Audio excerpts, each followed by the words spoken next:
दुख बहुत दिया।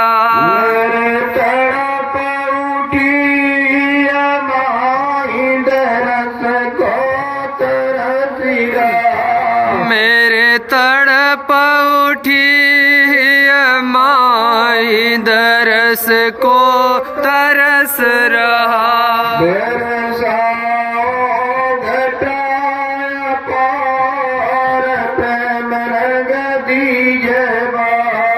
बरसाओ घटाय पार प्रेम रंग दीजे बहार।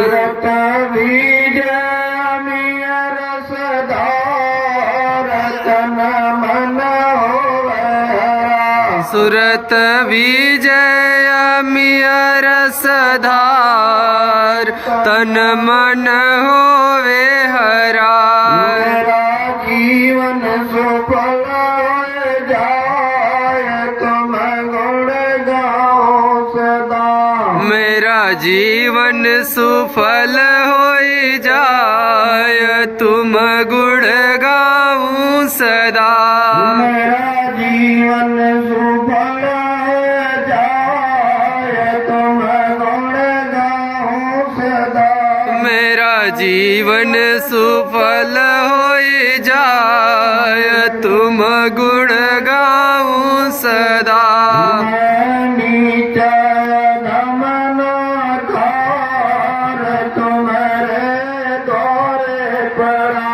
मैं नीचय अधम नाकार तुम्हारे द्वारे पड़ा। मेरी विनती सुनो दर प्यार मेरी विनती सुनो दर प्यार घट उमगाओ दया। मेरी विनती सुनो दर प्यार घट उमगाओ दया। मेरी विनती सुनो दर प्यार घट उमगाओ दया। स्वामी जी पिता हमार जल्दी पार करे। स्वामी जी पिता हमार जल्दी पार करे। स्वामी जी पिता हमार जल्दी पार करे। जय गुरुदेव स्वामी जी पिता हमार जल्दी पार करे। मेरे प्यारे गुरु दातार मंगता द्वारे खड़ा। मेरे प्यारे गुरु दातार मंगता द्वारे खड़ा। मेरा पुकार पुकार मेरे कर देखो जरा। मैं रहा पुकार पुकार मेहर कर देखो जरा। जय गुरुदेव। जय गुरुदेव। जय गुरुदेव नाम किनका? प्रभु का। प्रभु का पावन नाम। जय गुरुदेव। ये नाम नहीं निशान का। ये नाम है प्रभु का। ये काम नहीं निशान का। ये काम है प्रभु का। जय गुरुदेव। प्रेमी जनों, अब यहाँ से प्रस्थान करने का समय हो चुका है।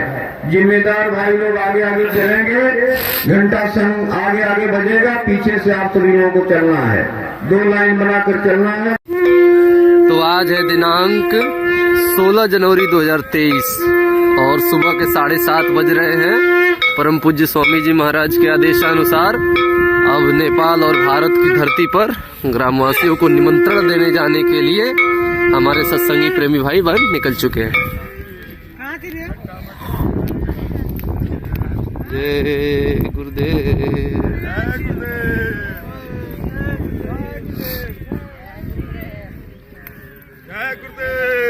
जय गुरुदेव। हाथ ना हिलाओ। झंडा कहाँ है आपका? ये ना डंडे के साथ डंडा ले लिया। विदाउट झंडा के निकाल लो भारत। नहीं, हम निकल जाएंगे यहाँ से। लाइन से लाइन से जय गुरुदेव बोलते हुए।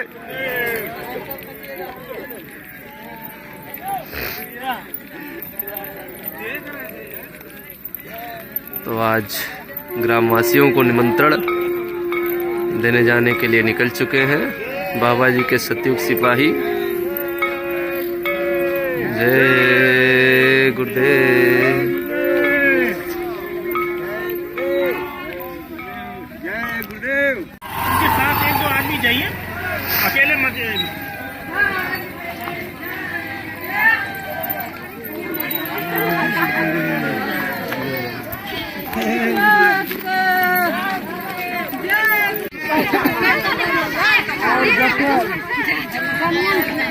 पूजा आते सब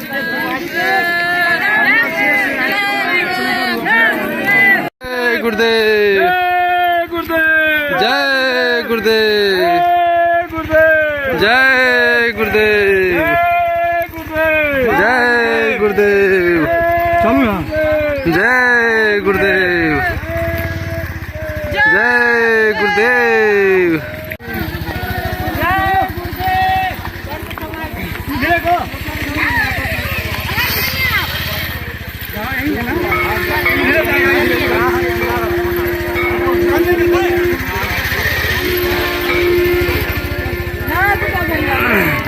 जब इनका शादी विवाह होगा तो ये अपने घर में सुखी और संपन्न रहेंगे। इस तरह से महात्मा की भूमिका व्यवस्था है और नेपाल वासियों से हाथ जोड़ के विनती प्रार्थना है कि आप महात्माओं की बातों को सुने, उसका लाभ लें। ये अवसर बार बार नहीं आएगा।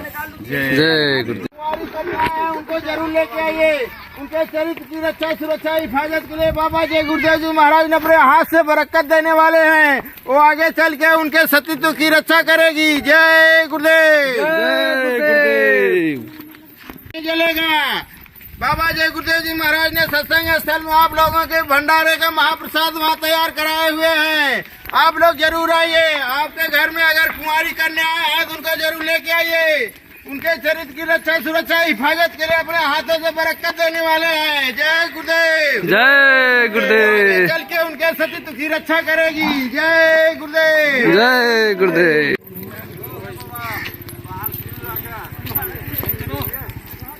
हम लोग नेपाल में निमंत्रण देने गए थे अब भारत में हम लोग निमंत्रण देने के लिए आ गए हैं।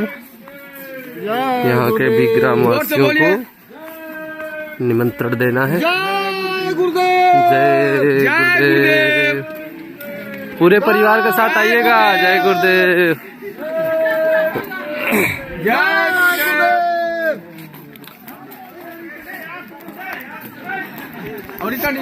घूम जाइए। घंटे वाला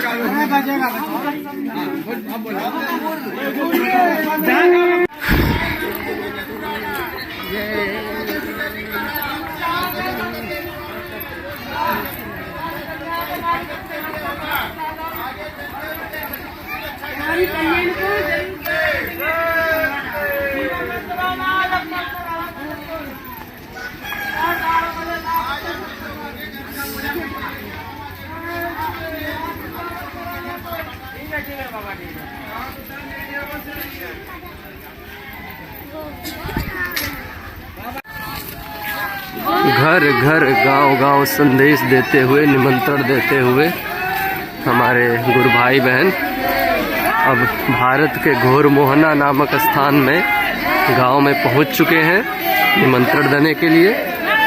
जय गुरुदेव।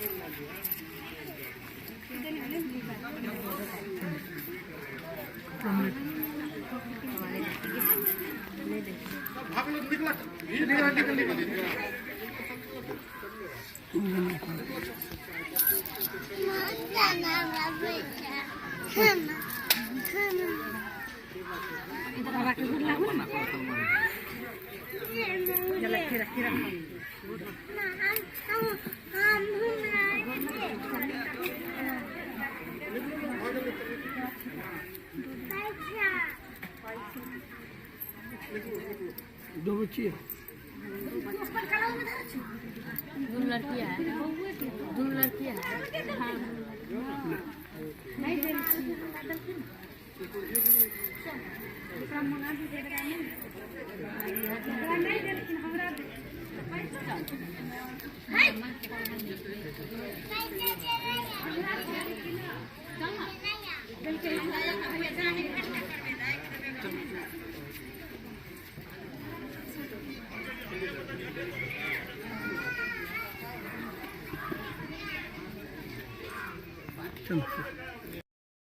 आपने देखा कि अंदर कुटी में परम पूज्य स्वामी जी महाराज नेपाल और भारतवासियों को, जो कुंवारी कन्याएं आए हैं, उनको बरकत महाप्रसाद दे रहे थे ताकि उनके सतीत्व और चरित्र की सुरक्षा हो सके। अब जिन ग्रामवासियों को निमंत्रण दिया गया है भंडारे का भोजन महाप्रसाद लेने के लिए, देखिए सब लोग आए हुए हैं, सभी ग्रामवासी। अब तो अंतिम चल रहा है। ये रीवा भंडारा है एमपी का एकमात्र भंडारा जो पूरे काफिले भर साथ चल रहा है। महाप्रसाद खिलाया जा रहा है, दिया जा रहा है ग्रामवासियों को। हाथ बटोरो।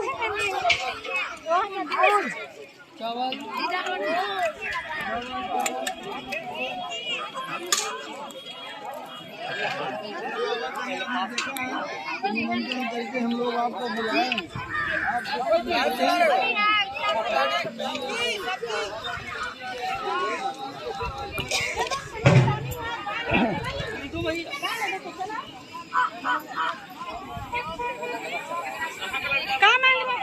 अंदर सेवादार भोजन भी बना रहे हैं, प्रसाद बना रहे हैं, तैयार कर रहे हैं। चंद सेवादार है पूरी व्यवस्था को बड़ी अच्छी तरीके से देखभाल कर रहे हैं। अरे जब नहीं मिलोगे तो करेंगे ना। और लोग देखो जो सत्संगी न उनसे पूछो सत्संगी है कि नहीं है, एक दूसरे में पूछे चलवाइए। अरे भाई ये चालू कर, पंख में तेज कर, हरा वाला में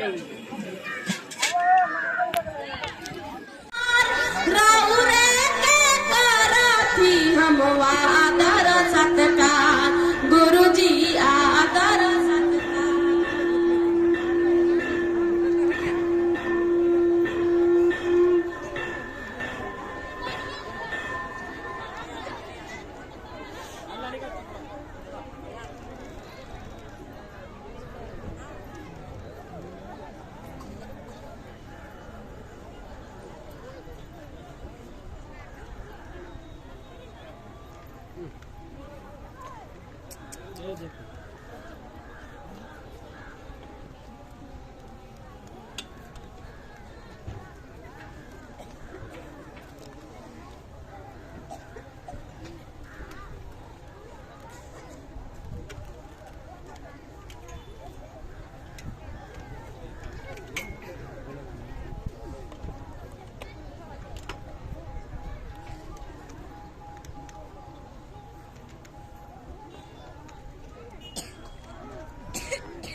सभी लोग बैठ जाओ।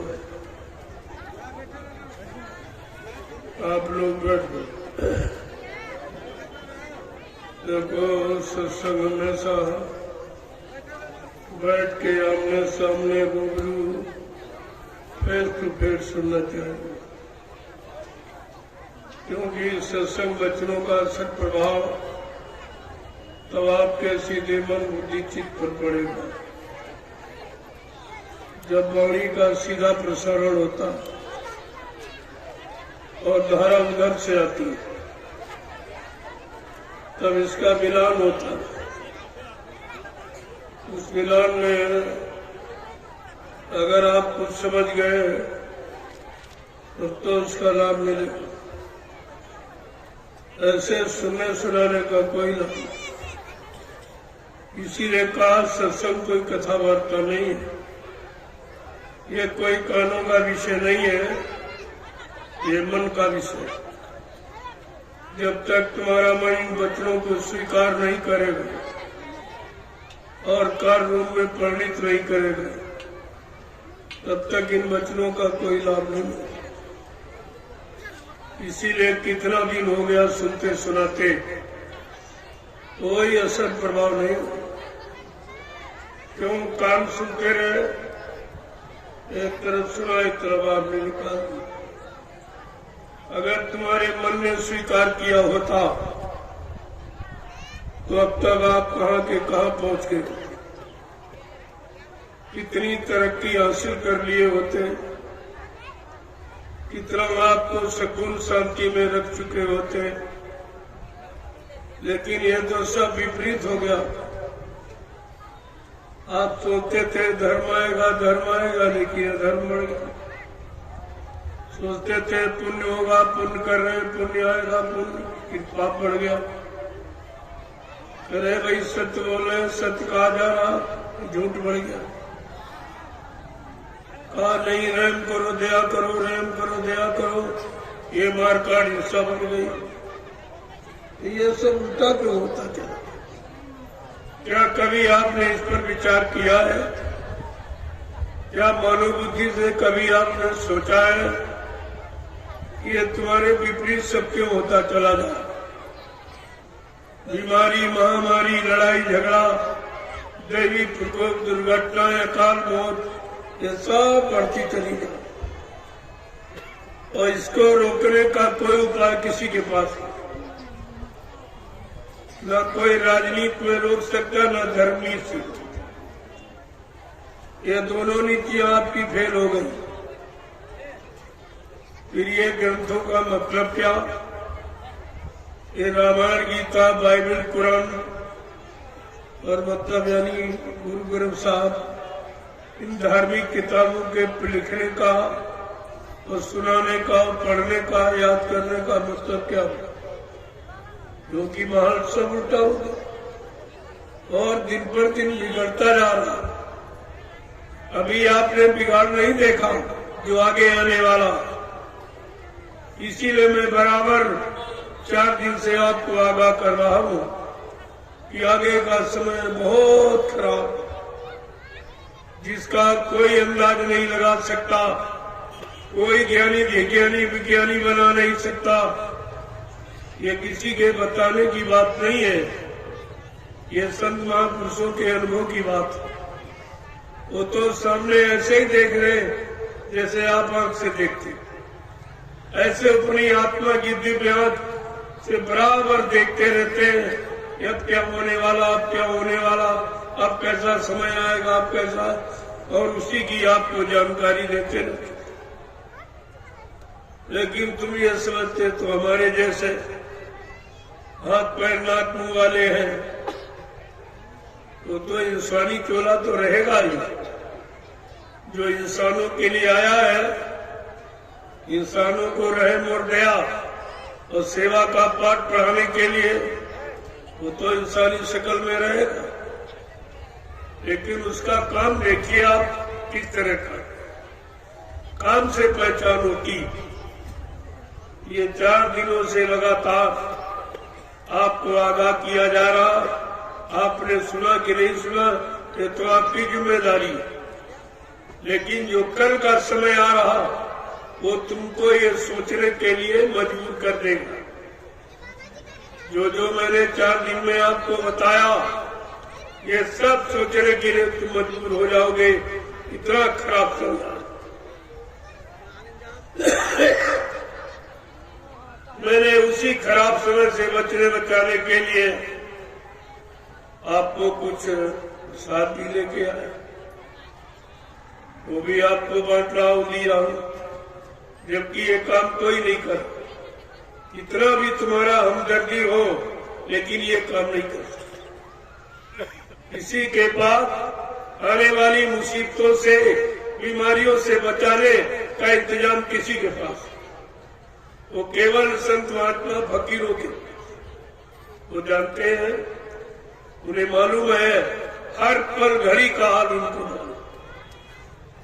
जैसे आप अपने विज्ञान से देख लेते हो, ऐसे संतों महात्मा फकीरों का विशिष्ट विज्ञान है, जो इस विज्ञान से बहुत परे। अगर उस विज्ञान को आप जान लोगे तो इसकी आवश्यकता नहीं पड़ेगी, ये तो अपने आप जान लोगे। इनके जानने में कोई खासियत नहीं है। लेकिन जब आप उधर जानते ही नहीं हो, तो इसी को आप सब कुछ मान बैठे, और यही इंसान की सबसे बड़ी भूल है। इसी भूल को खत्म करने के लिए मैंने 5 दिवसीय ये कार्यक्रम इंडिया और नेपाल दोनों के लिए रखा है कि दोनों राष्ट्रों को राष्ट्रभक्ति का प्रमाण मिल जाए, राष्ट्रभक्ति का तरीका मिल जाए, राष्ट्रभक्ति की नीति मिल जाए कि राष्ट्रभक्ति किसे कहते हैं। राष्ट्रभक्ति तो कोई जानता नहीं। जब तुम ईश्वर भक्ति, खुदा भक्ति, देवी देवताओं की भक्ति जब वो भूल गए हो तो राष्ट्रभक्ति तुम्हारे पास कहां से।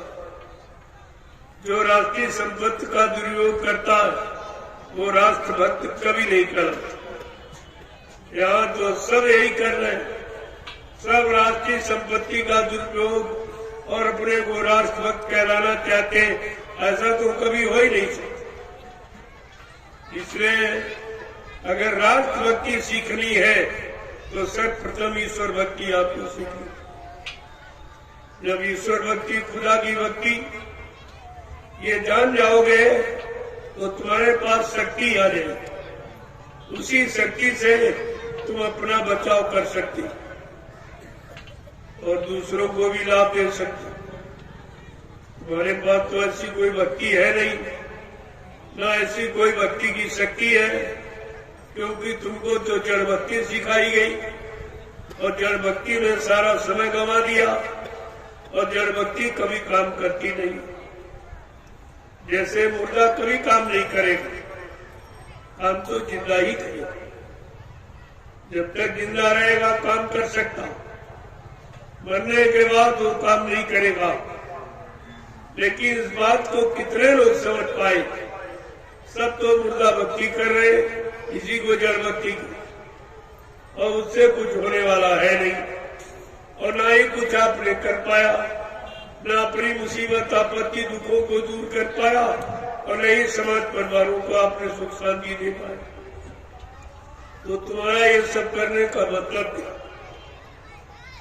जब तक संत महापुरुषों फकीरों के पैगाम कलाम संदेश को नहीं सुनोगे तो तुम्हारे जीवन को उन्नति, उत्थान, प्रगति की तरफ ले जाने वाली।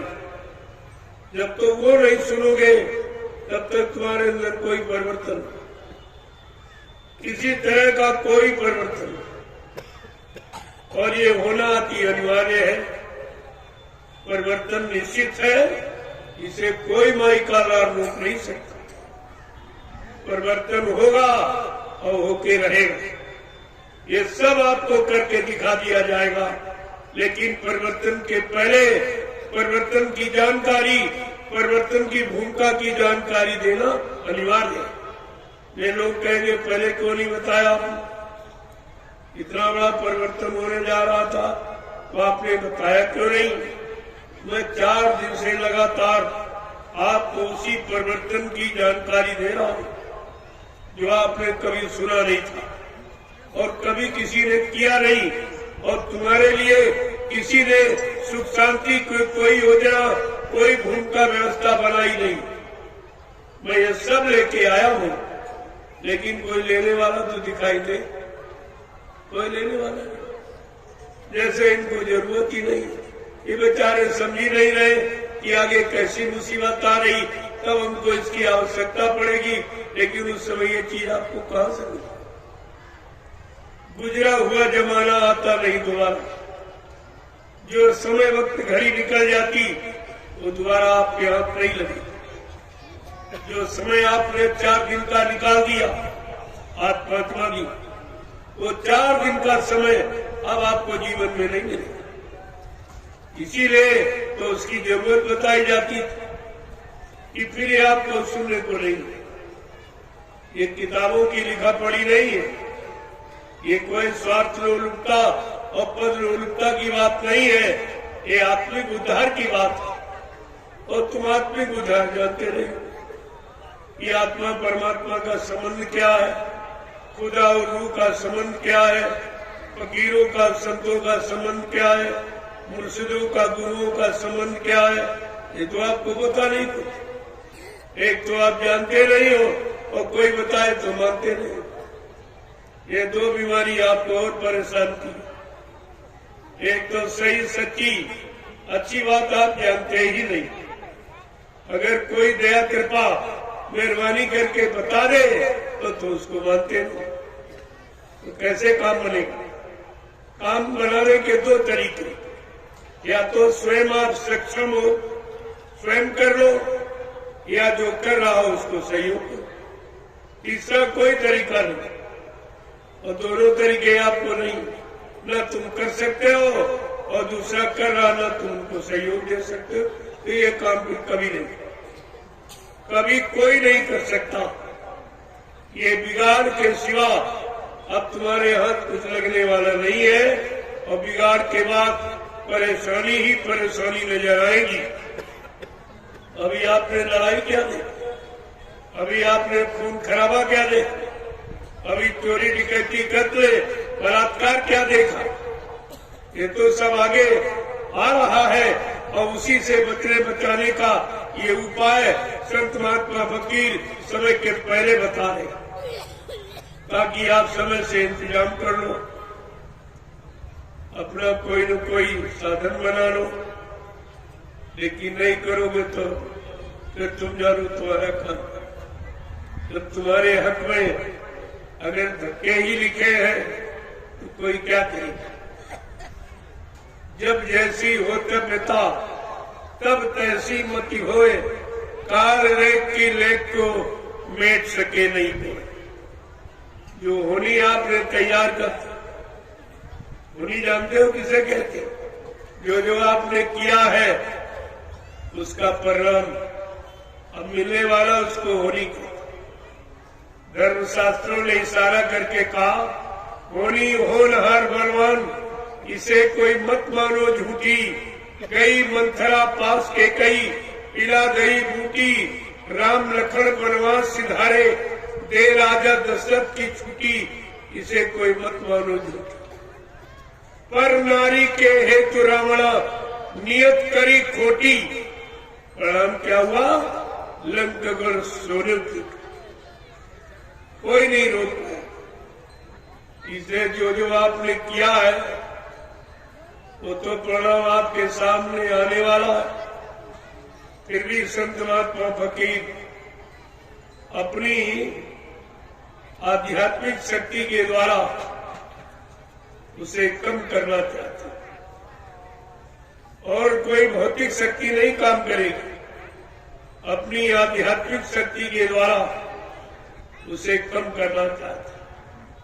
अगर जीव उनकी बात मान ले तो मानने के लिए और तो आप तो कुछ कर नहीं सकते। न तुम महात्मा बन सकते हो, न धर्मात्मा, न अच्छे नेक भले सत्यवादी चरित्रमान इंसानी बन सकते हो। तो कहा चलो कुछ नहीं बन सकते हो तो अपने बचने बचाने के लिए तुम शाकाहारी ही बन जाओ। इसी में तुम्हारा भला हो जाएगा, इसी में तुम्हारा बचाव कर दिया जाएगा, इसी से तुम्हारा कल्याण हो जाएगा। तो इससे सरल अब कलयुग में जीवों को बचने के लिए कोई उपाय नहीं। अगर आप शाकाहारी भी नहीं हो पाए तो फिर तुम परिणाम अपना तुम जानो।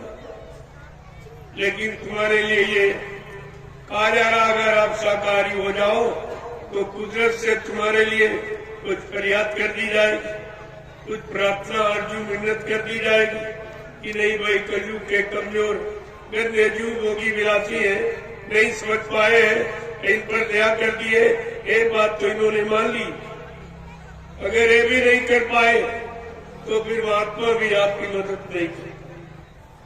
फिर पीर पैगम्बर औलिया मुर्शिद कामिल फकीर तुम्हारी तरफ से कोई, मोहम्मद साहब भी तुम्हारी तरफ से गवाही नहीं दे पाए।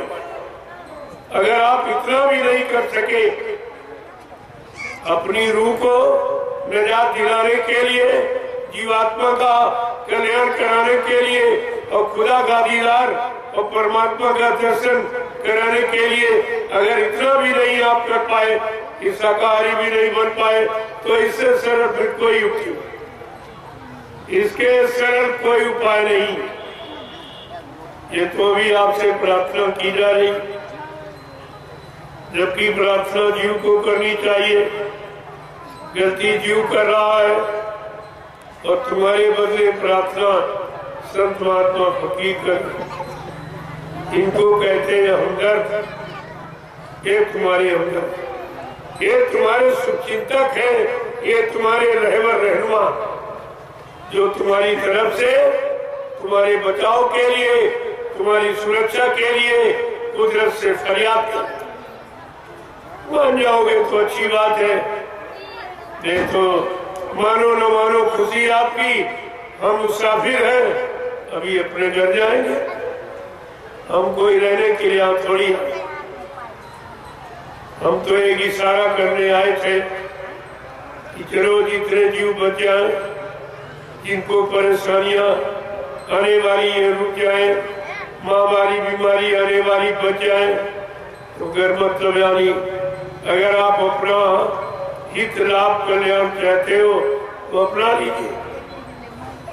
हमें कोई जल्दी नहीं है, लेकिन हमें याद कराने की जल्दी जरूर है, ताकि कोई भी इंसान, चाहे नेपाल राष्ट्र का हो चाहे हिंदुस्तान का, कोई ये न कर सके कि हमको समय से बताया नहीं, जानकारी हमको दी नहीं गई, कुदरत क्या करने जा रही है हमको बताया नहीं गया। तो मैंने ये सब जानकारी 4 दिन में आपको दी। कहना तो बहुत कुछ, क्योंकि 70 साल का जो दुख है वो 1 दिन 4 दिन में बयान नहीं किया जा सकता। उसके लिए प्रेमियों समय चाहिए और आपके अंदर सुनने की इच्छा चाहिए, और इच्छा नहीं होगी तो नहीं होगी। ये है सत्संग, ये है फकीरों की तवारीख, इसे आपको सिरोधार करना, स्वीकार करना चाहिए, त्याग करना। कभी कुछ लाभ मिल सकता, अन्यथा आप कहीं कोई लाभ नहीं रखा जो तुमको उठा के दे दे। ये लाभ किसी के पास रखा नहीं है जो आपको दे, वो तो लाभ समय का केवल संत महात्मा फकीरों के पास है, और वो लुटा रहे हैं, दे नहीं लुटा रहे हैं कि लूट चाहो लूटना चाहो लूट लो। राम नाम की लूट है, लूट सके तो लूट, नहीं अंत समय पछताओगे, एक दिन प्राण जाएंगे छूट। प्राणों का छूटना अनिवार्य है, क्योंकि वो तो जाएंगे। मौत तो सबका पीछा कर, उससे कोई हिंदू मुसलमान बचने वाला नहीं। और मौत के पहले अगर इंतजाम सोच लो कि दोबारा मौत के हवाले न जाना पड़े, उसके लिए संत महात्मा फकीर आपको युक्ति बताते। ये इबादत और भजन उसी की युक्ति, न इबादत मानू न भजन मानू। आदत को इबादत कह रही है और ये गाने बजाने को भजन कह रहे, दोनों भस्म, दोनों को नहीं है राज मालूम कि इबादत किसे कहते हैं और भजन। अगर इबादत सही इबादत, नेक भली अच्छी आदत को इबादत कहते हैं, लेकिन नेक भली अच्छी आदत तो है जहाँ मार काट हिंसा शुरू हो गई, वहां नेक कहा रहा, वहां नेक नेकी रही ना। लेकिन इस पर कोई विचार ही नहीं कर रहा, कोई तो नहीं सोच रहा कि हम ये कर क्या रहे और हम कह क्या रहे। चिल्लाते तो सब है, खुदा हम पर मेहरबान हो जा, खुदा हम पर मेहरबान हो जा, रहमान हो जा, ऐ रहमान हम पर रहम कर दे। तो अपने लिए तो सब लोग रहम की बात करते हो, लेकिन खुदा के बनाए, परमात्मा के बनाए जीवों पर आज तक तुमने कितना रहम किया? जरा अपने रहम पर विचार करो, तभी तो खुदा तुम्हारे पर रहम करेगा। और तुम बेरहमी अपनाओ तो खुदा रहम कर दे, ऐसा नहीं नियम है। अगर रहम कराना है तो रहम करना पड़ेगा, अगर सम्मान लेना है तो सम्मान करना पड़ेगा, बिना किए नहीं मिलता। क्योंकि ये यहाँ कर्म प्रधान देश, ये जाति वजह धर्म प्रधान देश नहीं, कर्म प्रधान देश। यहाँ कर्म ही सब कुछ, बिना कर्म के यहाँ पर कोई तुम्हें कुछ नहीं दे सकता। जब कुछ कर्म करोगे तभी कुछ पाओगे, और तुम कर्म अभी समय करना नहीं चाहते। इधर दया पाने के लिए, रहम पाने के लिए तो कोई आप कर्म करना ही नहीं चाहते हो, तो रहम दया मिलेगी कैसे? और बिना रहम दया के तुम्हें कोई बचा नहीं सकता। यहाँ बचाने वाला कोई पैदा ही नहीं हुआ जो तुम्हें बचा दे। जब बचाएगी तो तुम्हारा रहम ईमान और दया ही तुमको बचाएगी। तो हरि के 1000 नाम, करोड़ों नाम विष्णु भगवान के, अनंतों नाम परमात्मा, इसमें कोई शक नहीं करना चाहिए। आप हजारों नाम, अनंतों नाम, करोड़ों नाम तो जानते नहीं। उसी तरह से ये कलयुग का जय गाया, ये प्रभु का, खुदा का, घाट का, अल्लाह ताला का सच्चा नाम जय मृत्यु, जय मुर्शिद, जय मृत्यु। देखिए ये सब ध्यान में आपको रखना चाहिए। संत महात्मा फकीर उसी चीज को सामने ले आते हैं जिसकी समय पर आवश्यकता हो, जरूरत हो, जिससे काम होना होता है, उसी नाम को ले आते हैं।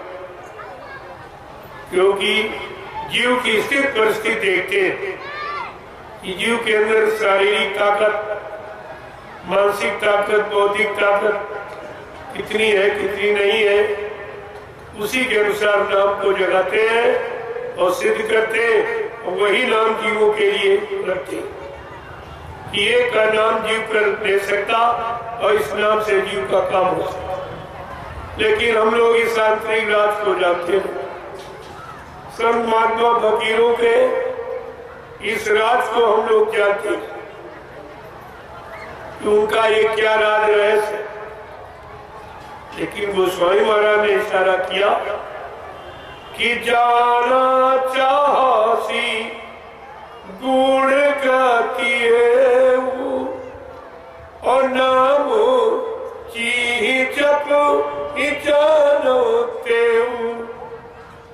जीवात्मा परमात्मा खुदा और रूह के इस गुण राज रहस्य को जानना चाहते हो तो फकीर महात्माओं की कदमपोशी करो, उनके शरण में जाओ, उनके कदमों में सिजदा और प्रणाम करो, सलाम करो तो उनकी दया मिल जाए। उस दया से तुमको जानकारी हो, तुम तो नहीं जान सकते हो, उनकी दया कृपा मेहरबानी तुमको सब तरफ से जानकारी देगी। लेकिन जब उनके पास जाओगे तो ऐसे कुछ होने वाला नहीं है। और सब जगह तुमने जाके देखा, कागज में, पत्थर में, पानी में, तीर्थ में, मूर्त में, मंदिर में, मस्जिद में, गिरजाघर, गुरुद्वारों में, धर्मस्थलों में कहीं कुछ मिला आपको? इतने दिन भटकते अटकते आपके निकल गए, लेकिन कोई मिला? जब कोई नहीं मिला तो फरियाद किससे को, किससे आजू मिन्नत प्रार्थना करोगे? क्या ऐसे हल्ला मचाते मचाते मर के चले जाओगे? लेकिन अल्लाह तो नहीं मिला। इतना हल्ला मचाया, अल्लाह नहीं मिला। इतनी गुहार पुकार लगाई, परमात्मा नहीं मिला। इतने आरजू मिन्नत किया, देवी देवता नहीं मिले। फिर कहाँ मिलेंगे? कब मिलेंगे? कैसे मिलेंगे? किसके द्वारा मिलेंगे? कभी आपने इस पर विचार किया?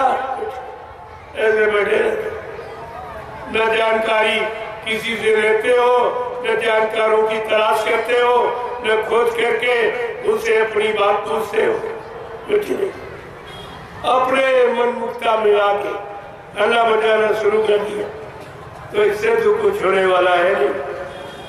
कितने जीवन चले गए और अभी तक कुछ काम नहीं हुआ।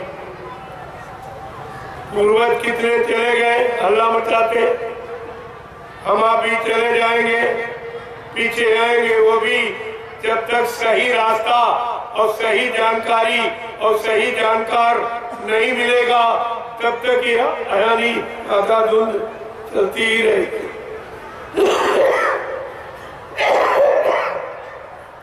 ये अंधाधुंध चलती ही रहेगी। और मिला किसी को मेरे गारे भाई पूछ तो लो लोगों से, तो तुम कितने दिन से मंदिर में पूजा कर रहे हो, जिसकी पूजा कर रहे हो वो मिला, तो कहते हमारा मिला नहीं। तो मेरी पूजा कैसी तो है?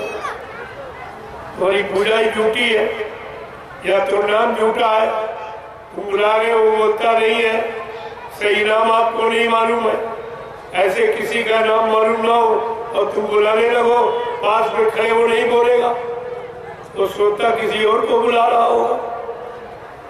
जब तक संत महात्मा फकीरों से नाम रहे संतों आधीना, ये नाम संतों के अधीन है कि संत कौन सा नाम जगाएंगे, कौन सा नाम सिद्ध करेंगे, खुदा का, परमात्मा का, भगवान का, और जिसके द्वारा जीवों का भला होगा।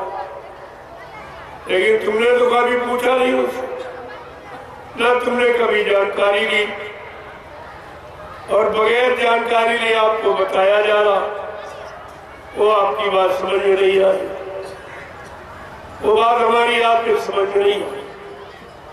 कल मैंने एक इशारा किया था, कोटि नाम संसार में तासे मुक्ति न होए, आदि नाम जो गुप्त जप बूझे बिरला को। ये बात कितने लोगों की समझ में आई? तो आदिकाल से जो नाम चला आ रहा है उसी नाम को सभी लोग, लेकिन संत महात्मा कहते नहीं, आदि नाम वो है जो गुप्त जप, जिसका अजपा जाप यानी गुप्त जाप होता, जो वाणी से उच्चारण नहीं किया जाता, वो अनुभवगम्य है, वो आत्मा का रूह का विषय है, वो जबान वाणी का विषय नहीं, न जबान वाणी से नाम उच्चारण किया जाए। जैसे पत्नी पति का नाम नहीं लेती, जानती है लेकिन लेती नहीं, इसी तरह आत्मा अपने प्रीतम का नाम कभी उच्चारण नहीं करती। इस बात का हमेशा ध्यान में रखना चाहिए। लेकिन ये रात कितने लोगों को मालूम? कुछ नहीं मालूम। सब चिल्ला रहे सीताराम राधे श्याम, सीताराम राधे श्याम। क्या तुमसे सीताराम छोटे हैं, राधे श्याम छोटे हैं? बच्चे जो नाम है, लेकिन तुमको उनका नाम ही नहीं मालूम कि असली नाम क्या। ये सीताराम उनका नाम नहीं है, ये तो ऋषि मुनियों ने जगाया था।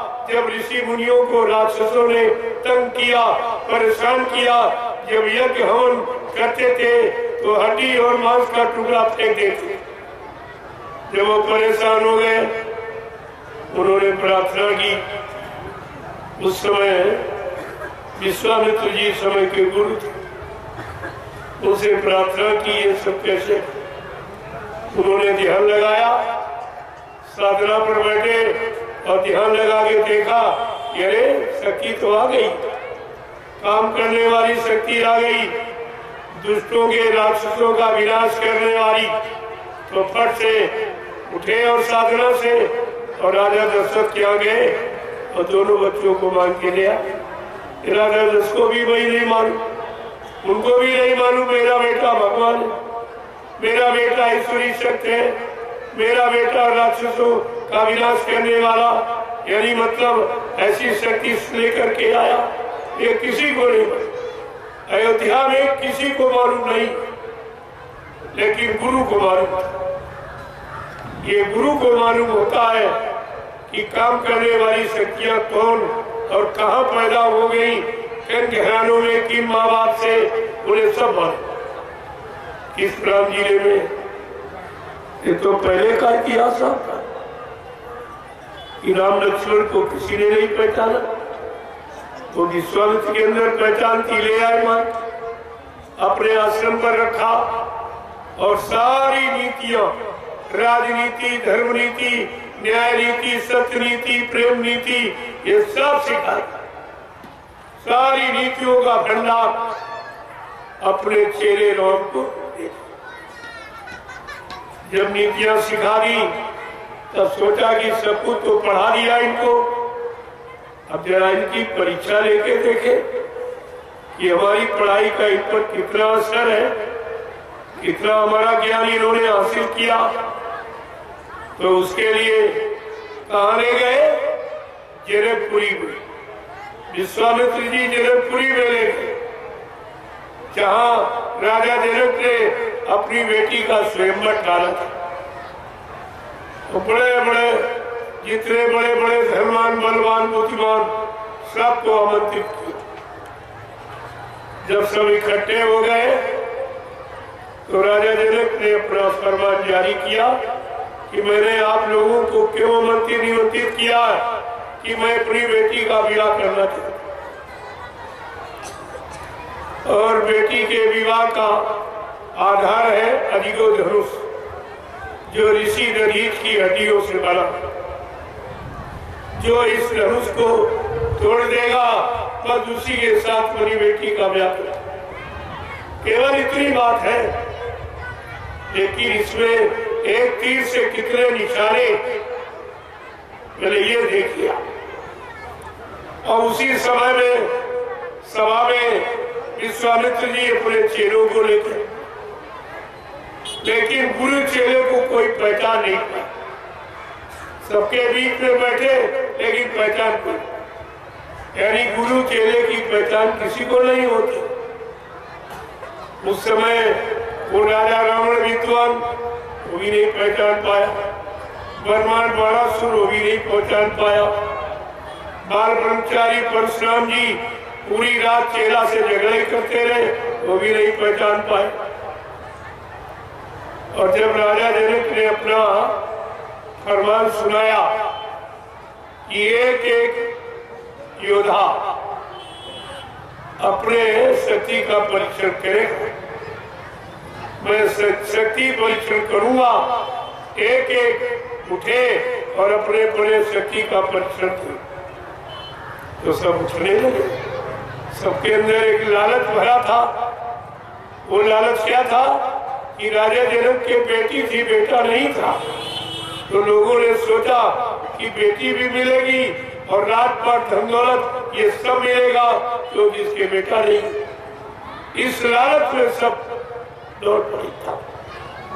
एक एक करके सबने अपनी शक्ति का परिचय दिया, लेकिन लिखा है तिर भर भूमि न सके उचकाई, तिर मात्र भी धनुष को खिसका नहीं पाया। उठाना तोड़ना तो बहुत बड़ी बात। जब ये सब हार गए तो इनको क्रोध आ गया कि छोटा सा धनुष नहीं उठा, लोग हमारा नाम धनवान बलवान बुद्धिमानों में गिनते हैं, तो इनको क्रोध आ गया।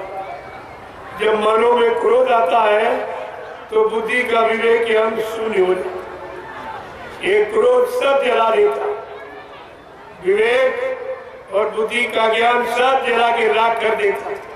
इतना खराब है क्रोध। और उस क्रोध में ये सब भूल गए। तो इन्होंने बैठ के एक मीटिंग की कि चलो हजारों योद्धा उठो और जबरदस्ती उठाओ, धनुष को तोड़ के फेंक। अब ये भूल गए कि अगर धनुष हजारों लोगों से मिलकर टूट जाएगा तो सीता का बंटवारा कैसे? तब तो झगड़ा शुरू हो जाएगा। वो कहेगा हमने तोड़ा, हमारे साथ शादी हो, वो कहेगा हमने तोड़ा, हमारे साथ शादी। ऐसा तो इन्हीं में झगड़ा हो जाता। बजाय वहां शादी के वहां तो खून खराबा हो जाता। लेकिन प्रेमियों, जहां पर समय का गुरु बैठा होता वहां ऐसा जघन्य प्राप्त नहीं होने देता। समय के गुरु विश्वामित्र उसी सभा में बैठे, लेकिन पहचाना किसी ने नहीं उनको। न रावण ने, न बलवान बाणासुर ने, न मतलब यानी बाल ब्रह्मचारी परशुराम जी, वो भी रात भर झगड़ा करते रहे। और राजा जनक अपने आप को योगी कह रहा था कि मैंने शरीर के 8 अंग योग कैसे दिखे, यम नियम संयम प्राणायाम प्रत्याधार ध्यान धारणा ध्येय समाधि ये 8 काम मैं इन 8 को सिद्ध कर चुका। लेकिन योगी भी गुरु चेले को नहीं पहचान पा रहा। देखो पहला प्रश्न ये खड़ा हुआ कि गुरु शिष्य को न बलवान बाणासुर पहचान पाया, न विद्वान रावण पहचान पाया, न बाल ब्रह्मचारी परशुराम पहचान पाए, न योगी यानी राजा जनक पहचान पाए।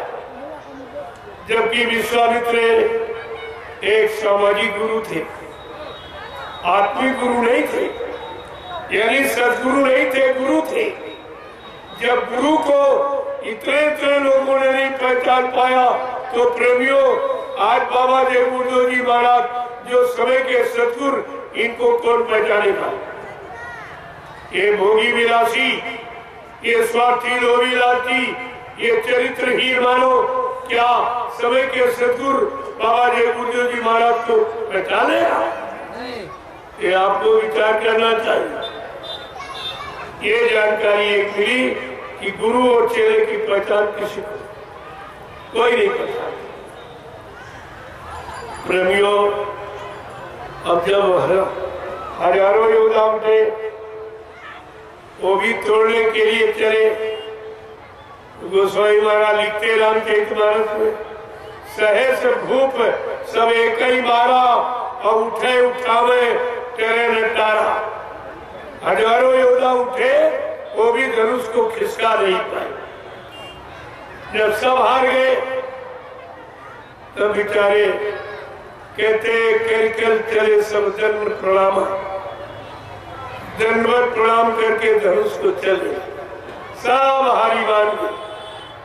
अब दूसरा प्रश्न है कि गुरु कब बोलता है, कब चेले को आदेश देता?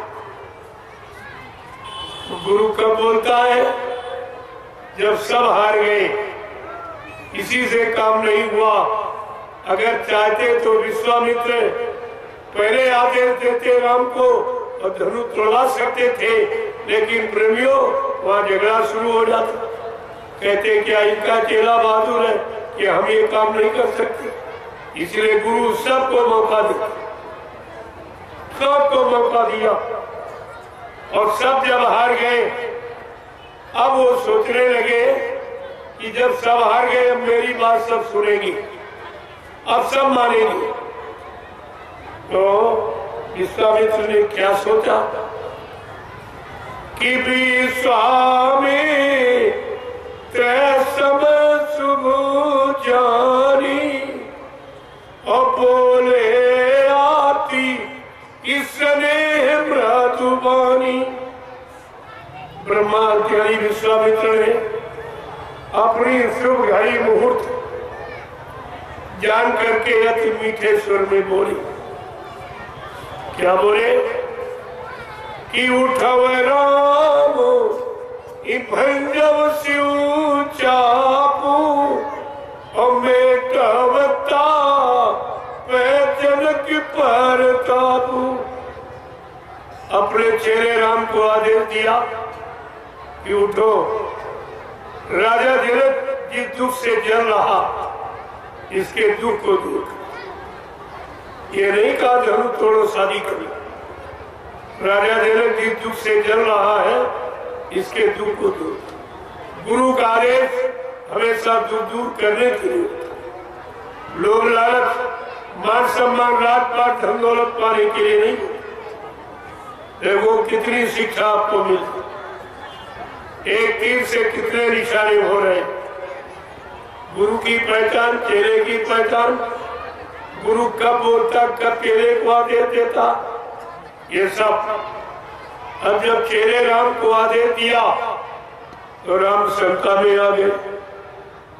शंका स्वाभाविक थी उनकी, क्योंकि सामने देखा बड़े बड़े योद्धा उठे, धनुष को नहीं उठा पाए, और 1000 योद्धा मिलके उठे, वो भी नहीं उठा पाए धनुष।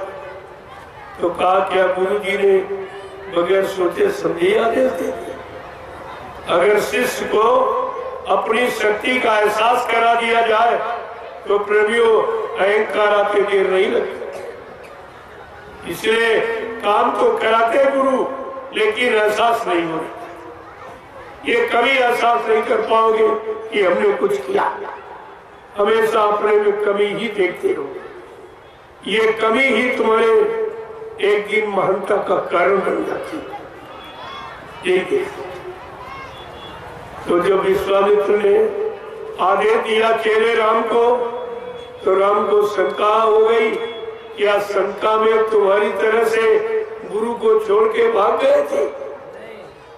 ये भी समझिए आप, शंका हुई, लेकिन राम ने उस शंका में क्या निश्चय किया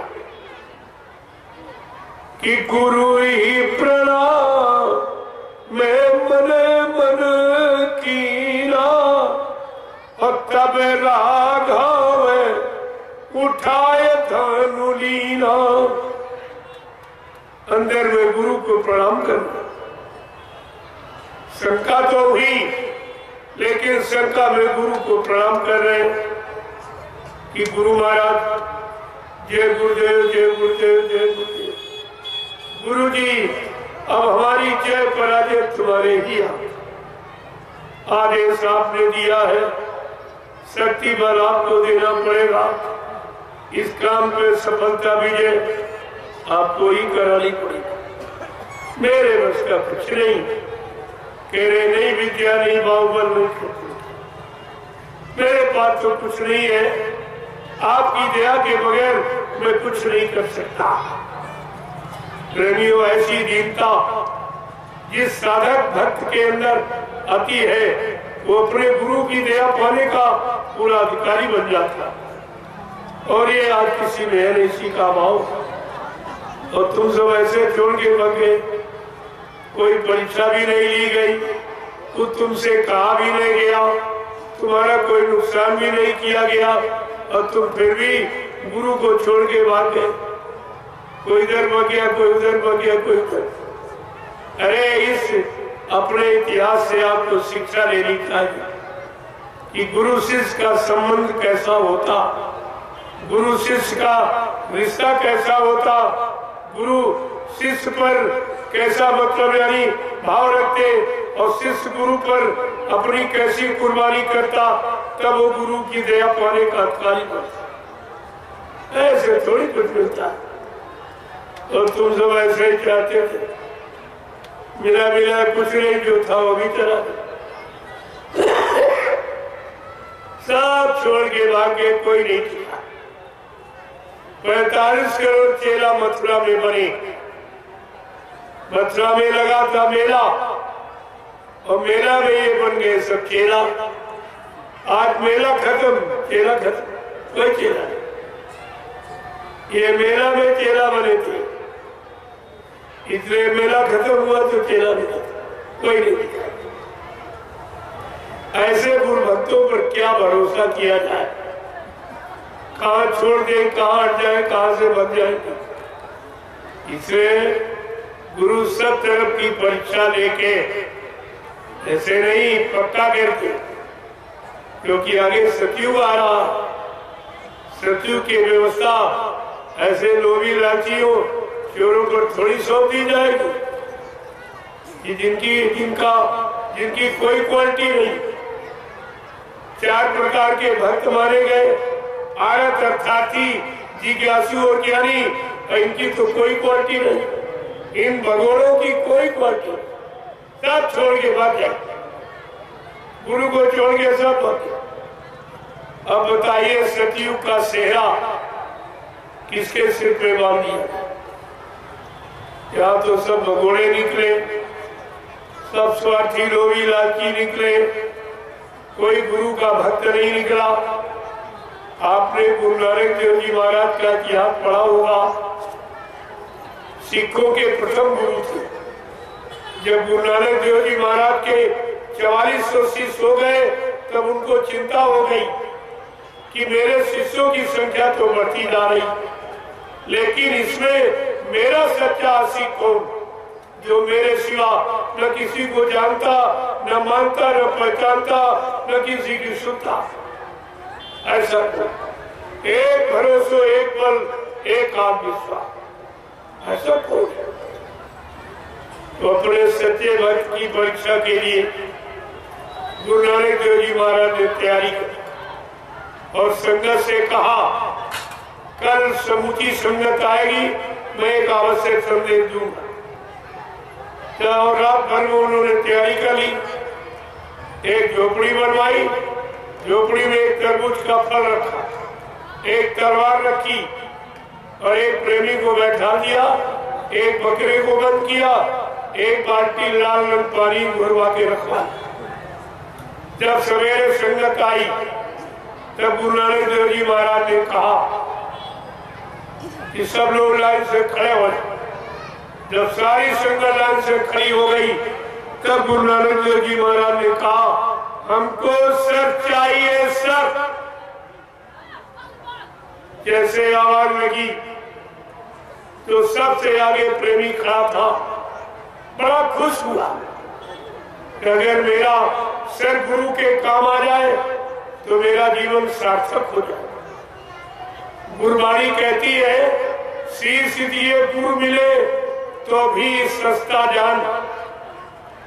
अगर सच्चा परमार्थी गुरु आत्मा को जगाने वाला, परमात्मा से मिलाने वाला, पाप कर्मों में माफी दिलाने वाला ऐसा समर्थ सदगुर अगर मिल जाए और उसके मिलने में अगर ये सिर चला जाए तो ये सस्ता सौदा, ये सस्ता सौदा। यही कुर्बानी मुसलमानों की है, लेकिन वो कुर्बानी भूल गए कि वो अपना सच्चा आशिक जो खुदा का था, उसने खुदा के लिए अपनी औलाद को कुर्बान करना चाहा। से कहा, अगर तू सच्चा आशिक है तो अपनी औलाद की कुर्बानी कर, वो तैयार हो, क्योंकि जो खुदा का प्यारा है वो औलाद क्या बातों को प्यार नहीं रखता।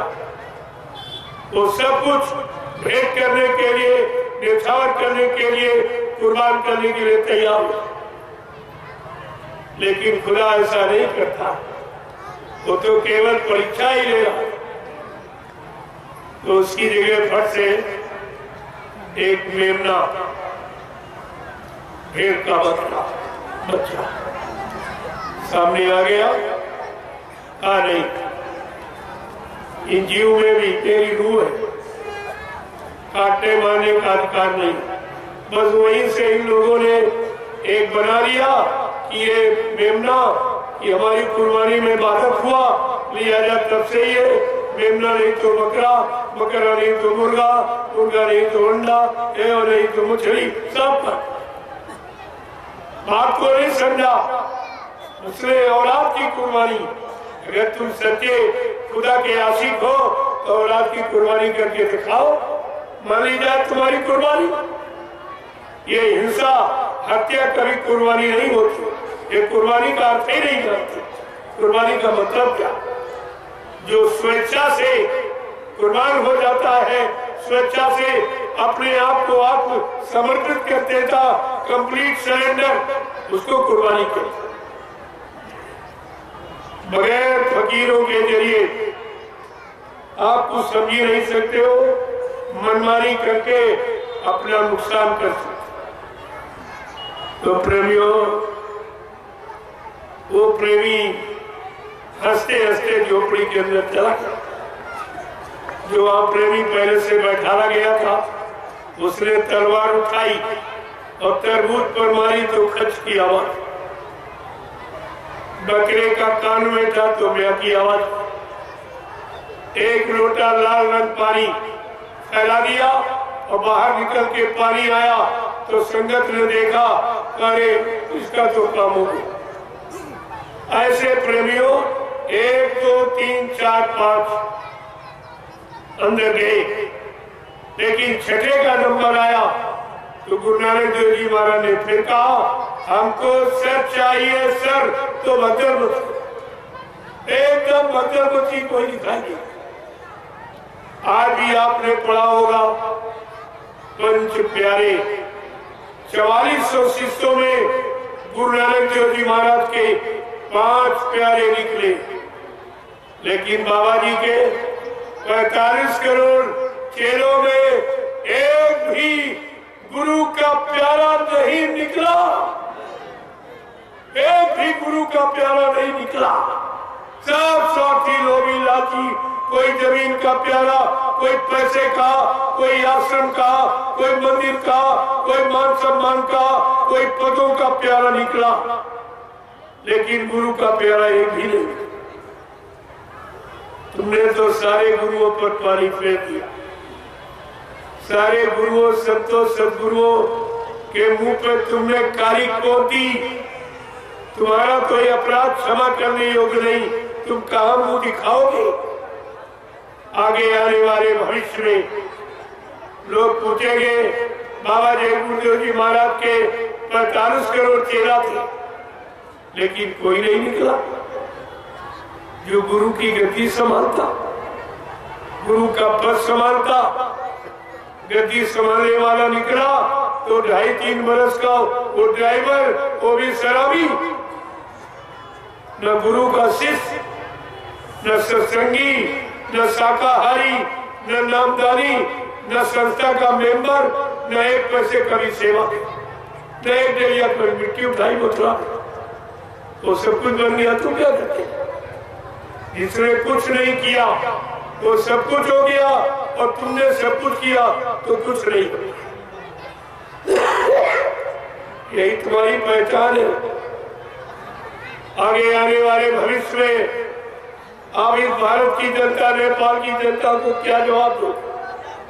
सब पूछेंगे, इतने चेला बाबा जी के 1 करोड़ टाट बोरा पहनने वाले तपस्वी, तपस्या करने वाले, उनमें भी कोई काबिल नहीं निकला। काबिल निकला तो शराबी निकला। ये टाट बोरा पहनने वालों, तुम्हें तो शर्म आनी चाहिए। जितने साल तुमने टाट बोरा पहना, उतने साल तो उसकी उम्र नहीं जिसको गति में बैठा दिया। तुम्हें ये भी नहीं मालूम गुरु की गति पर कौन बैठता है।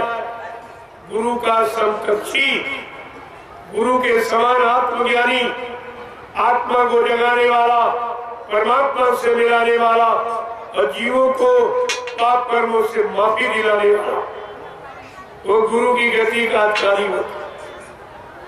आज भी गुरु नानक देव जी महाराज की गति खाली पड़ी। सिखों ने किसी इंसान को बैठने नहीं दिया, कहा नहीं, ये गति आत्मज्ञानी गुरु की, इंसान की नहीं। और तुमने वो भी अधिकार खत्म किया, एक शराबी को बैठा दिया। ये कितना भारी अपराध हो गया। ये गुरु का कितना बड़ा अपमान और गति का अपमान और सारे गुरुओं का और संतों सदगुरुओं का अपमान। क्या इस अपराध को क्षमा किया जा सकता? आपको इस पर विचार करना चाहिए। एक छोटा मोटा अपराध है और ये सब झोला पकड़े घूम रहे, एक नहीं सब, इनको कुछ नहीं मालूम ये सब क्या कर रहे थे। ये तुम कर क्या कर रहे? जिसने तुम्हारे गुरु का घोर अपमान किया और गति का अपमान किया और गुरुओं की गति और संतों की गति और सदगुरु की गति का पूरा अपमान किया, ऐसे का जोड़ा पड़ेगा। आगे आने वाला समय तुम्हें माफ करेगा, न तुमको करेगा न उसको करेगा। इसलिए मैं अभी इशारे में कह रहा हूं, जानता तो बहुत कुछ, लेकिन उसकी अभी जरूरत नहीं समझ रहा हूं। जरूरत समझूंगा तो खोल के रखूंगा सब, तब तुम इन पर थूकोगे नहीं। तुम्हारा थूक भी इनके लिए महंगा हो जाएगा। इनके कार्य कारनामों को सुन के तुम्हारा हृदय दहल जाएगा और ऐसे ऐसे प्रेमी जिनका हार्ट अटैक हो जाएगा अपने गुरु का अपमान नहीं सह सकते। इसलिए प्रेमियों कहना तो बहुत कुछ, लेकिन अभी उसकी जरूरत नहीं समझ रहा हूं। जितनी जरूरत समझ रहा हूं उतना तो मैं आपके सामने रख ही रहा हूं। तो धीरे धीरे धीरे आप देखते जाइए, जिन्होंने जो जो किया है वो करनी का फल सब सामने आ गया, सब सामने आ जाएगा। चिंता मत कीजिए। मैं तो अभी उनसे भी प्रार्थना करता हूं, अभी आपको भी सुधरने का मौका, माफी मांगने का मौका अपने गुनाहों की तुम्हें भी दिया जा रहा। अगर नहीं चेते जागे तो फिर तुम जानो, तुम्हारा काम जानो। लेकिन कोई ये नहीं कह सकता कि हमको किसी ने इशारा ही नहीं किया। मैं सब बोल के ये समय जो खराब हो रहा है ये तो है ही, और जो अच्छा करने आए और इतने लोग जुड़े वो कितने अच्छे बन पाए, ये भी लोग पूछेंगे। इतने करोड़ बाबा जी के चेले, इसमें कौन अच्छे बन पाए, कौन गुरु के भक्त बन पाए, कौन गुरु महिमा को समझ पाए, कौन गुरु के वचनों को जान मान पहचान पाए। ये सब आपके लिए प्रश्न ही खड़े हो जाएगा। आगे आने वाले समय में आप भारत की जनता, नेपाल की जनता को के प्रश्न हल नहीं कर पाओगे। इतने ये प्रश्न तुम्हारे सामने लाके खड़े कर दिए, क्योंकि तुमने बाबा जी के वचनों का प्रचार किया, नेपाल में भी और इधर भारत में, दोनों जगह। तो वचन जो उनको मालूम है, सब आपसे खोल के पूछेंगे, तुमने बाबा जी के बारे में ये बताया, ये कहा, ये तो सब कुछ नहीं हुआ। क्या तुम्हारे गुरु झूठे, क्या तुम भी झूठे? उस समय आप जवाब क्या थे? मैं तो इसलिए याद करा रहा हूं कि उस समय के लिए तुम्हारे पास कोई जवाब नहीं। तो ये आज सत्संग का आखिरी दिन है। मैं तो आपका दर्शन करने आ गया कि चलो चलते चलाते दर्शन आपका कर ले, क्योंकि आज हमें मुजफ्फरपुर के लिए निकलना। कल वहां कार्यक्रम है, इसलिए आज निकल जाऊंगा, तो कल समय से कार्यक्रम में पहुंच। इसके बाद आपका गोपालगंज में, अभी बिहार में ही है, जो 2 महीने का बिहार का दौरा है पूरे बिहार में, ये बराबर गोपालगंज से पूरा हो जाएगा। इसके बाद उत्तर प्रदेश में प्रवेश करूंगा। 26 जनवरी का कार्यक्रम देवरिया में, 23 जनवरी को शोभा यात्रा है और 28 जनवरी तक 5 दिवसीय राष्ट्र के हित में संदेश, राष्ट्र के हित में संदेश दूंगा। जो आज राष्ट्र को, देश को जरूरत आवश्यकता है, वो तो मैं वही प्रसारित करूंगा। लोगों की समझ में आ जाएगा कि राष्ट्र के हित में वर्तमान समय में कैसे संदेश की आवश्यकता, वर्तमान समय के लोगों को कैसी दिशा, कैसा आदेश निर्देश चाहिए, वो मैं देवरिया में प्रसारित करूंगा। तो अभी 5 दिवसीय कार्यक्रम, जो लोग सुनेंगे समझ में आ जाएगा।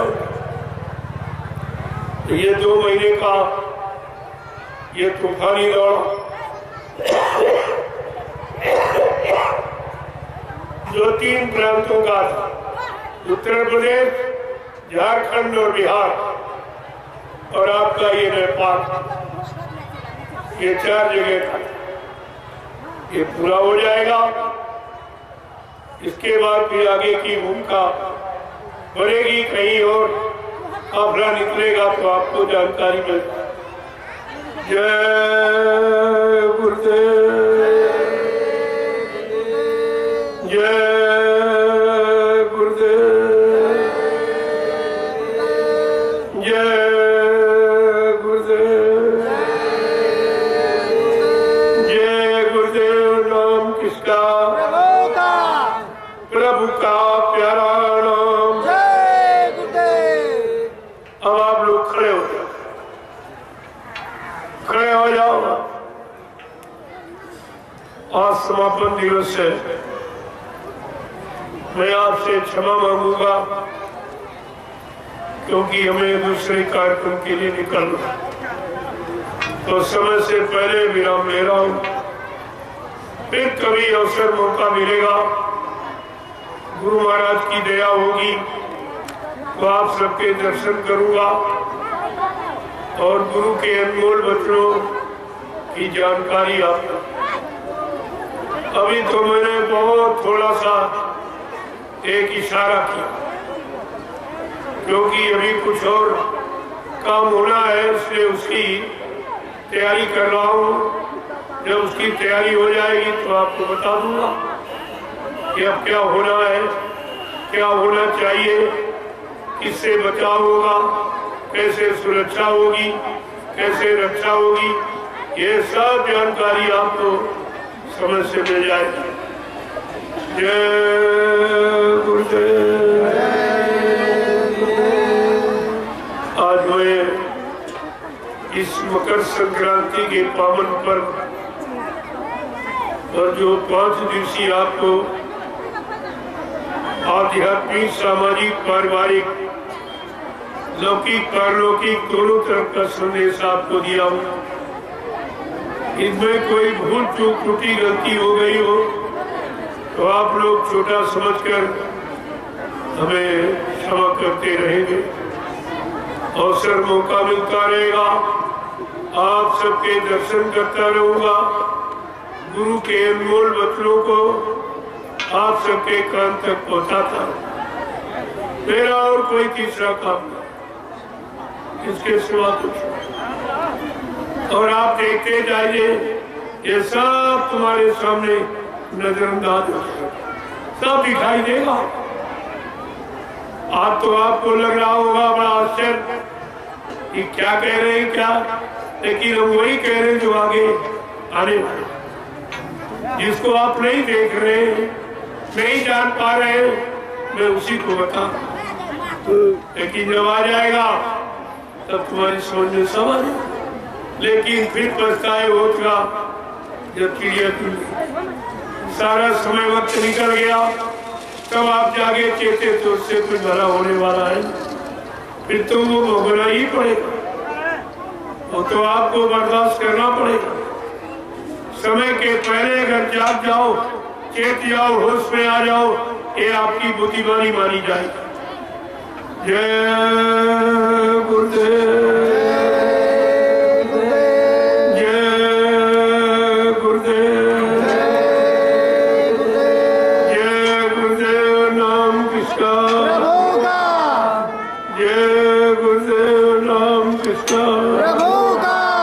प्रभु का प्यारा लो, जोर से बोलो, सब मिल बोलो, बोलना होगा, अभी से बोलो, दुख दर्द हरेंगे, सब कष्ट मिटेंगे, सुख शांति मिलेंगे।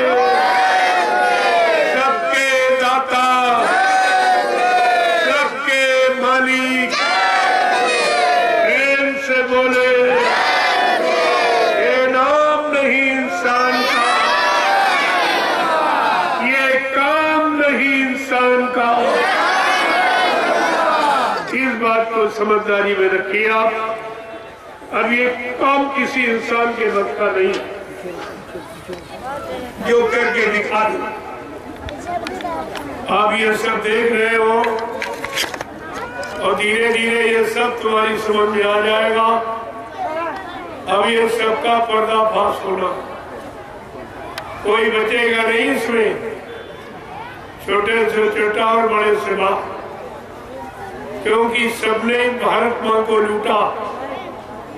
और इसके लिए संत महात्मा फकीरों ने पहले आगाह किया, जिसने भारत माँ सताई, जिसने इसकी करी लुटाई, नेता, मंत्री और अधिकारी, इनको जान बचाना होगा भारी। एक दिन ये छोड़ सब मैदान भागेंगे, अपने अपने घरों में छिपेंगे, लेकिन वो सम्राट मालिक क्या करेगा? ढूंढ ढूंढ कर बदला लेगा, सब हिसाब चुकता कर देगा।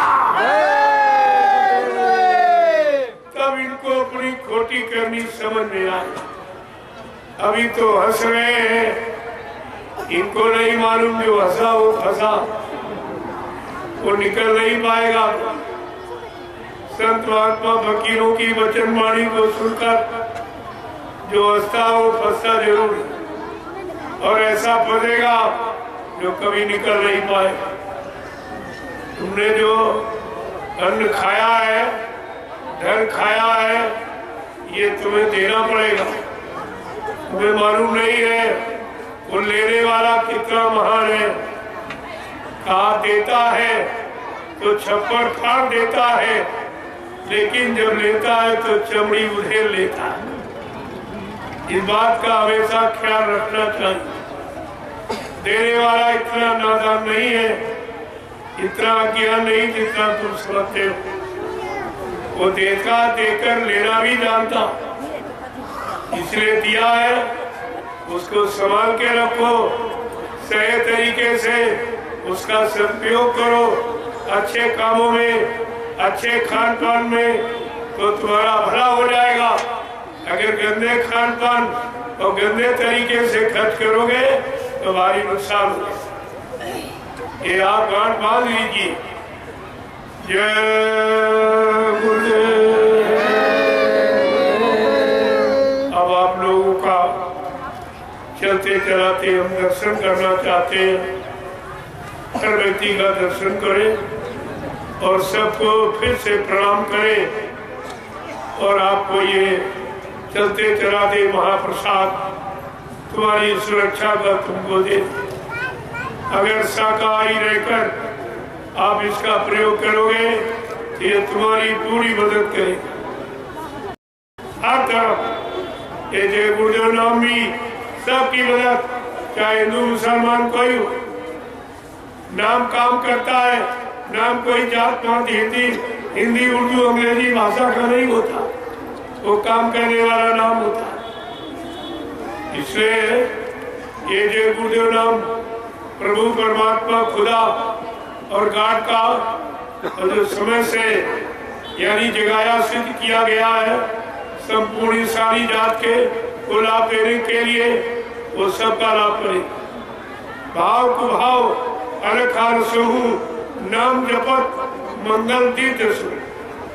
जो लिखा थोड़ी गलत हो, लेकिन तुम उसका सही अर्थ न लगा पाओ, अर्थ का अनर्थ कर डालो, और इसी से आपका नुकसान हो जाता।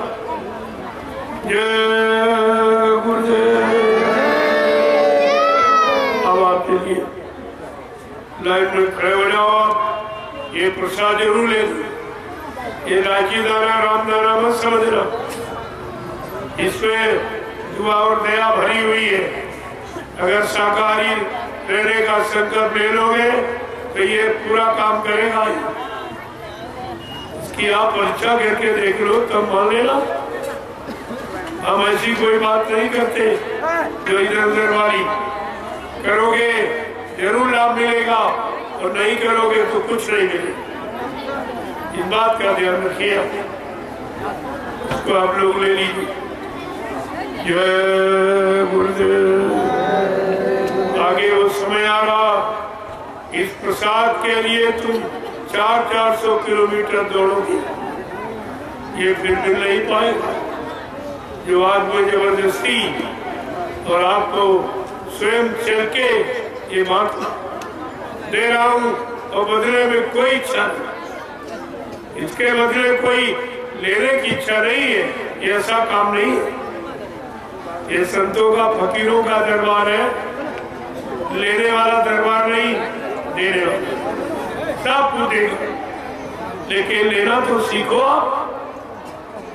दीनता, नम्रता, शीलता, सौम्यता, चरित्रता, निर्मलता, पवित्रता में ही कोई चीज हासिल होती है, इसके परे नहीं मिलता। जब ये सब आपके अंदर आ जाएगा, ये सब चीज तुम्हारे यानी अंदर समर्पित कर दी जाएगी, आपको देने के लिए तो ये बनाया ही गया महाप्रसाद, ये कोई रखने के लिए थोड़ी है।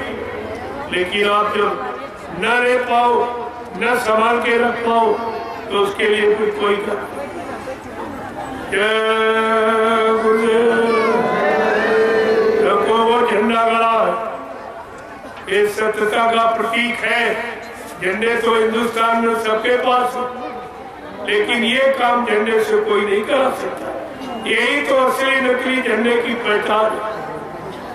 वो झंडे अपने अपने पद के हैं, अपनी अपनी कुर्सी के हैं, अपने अपने नाम बड़ी के हैं, और ये झंडा प्रभु का है, खुदा का है, गाड का है, ये सबके नाम का है। इसलिए सच्चाई अगर जानना चाहते हो तो झंडे की परिक्रमा करके देखिए, आप सब लाभ आपको मिलेगा। जय गुरुदेव।